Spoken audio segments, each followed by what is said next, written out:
Okay, so continue on with question number 4. It says the following graph is used for y equals f of x.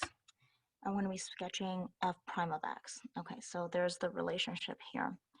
So the relationship is that between f of x and f prime of x is that when you look at the zeros or the maximum and minimums, so that's a max, here's the min. When you're looking at the max and min of f of x, these are kind of like the valleys and the hills.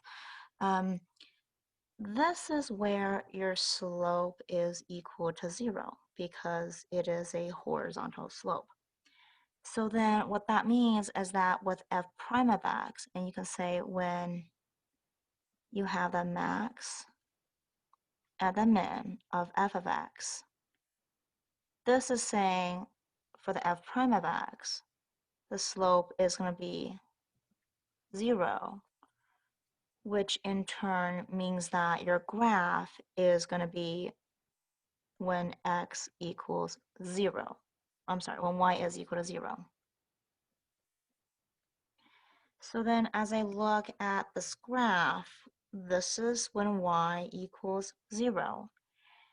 Anything above this means that you have a positive slope when you're graphing this. Anything below this line is when you have a negative slope. So then I'm going to go ahead and take these little dots and draw them right here like this. So now let's go ahead and take a look at the slope of your f of x, which is this red graph, okay? So this slope right here is going to be a positive slope. So if it's going to be a positive slope, it needs to be above this y equals 0 line, or the x-axis.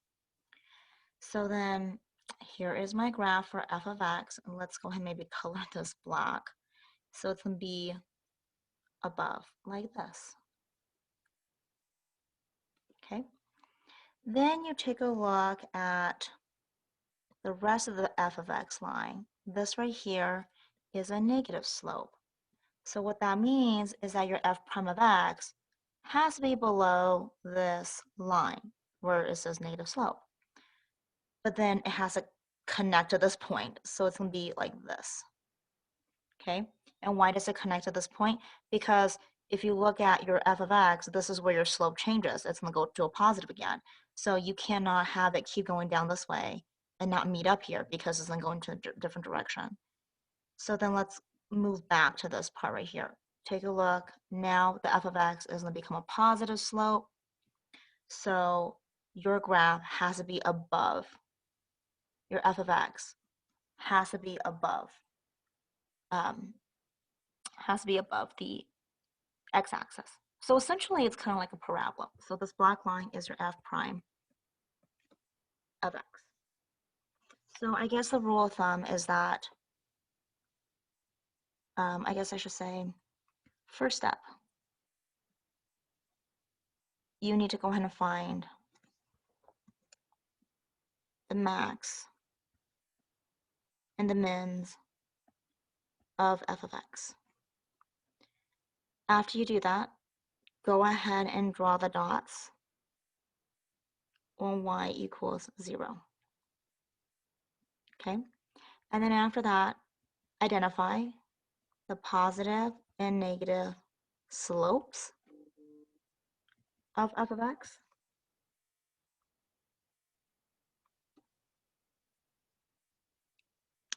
And then once you do that, you should realize that when you have a positive slope, it needs to go above the x-axis, and once a negative slope, it needs to go below the x-axis. And so essentially your f prime of x is really just a parabola. So I hope that helps.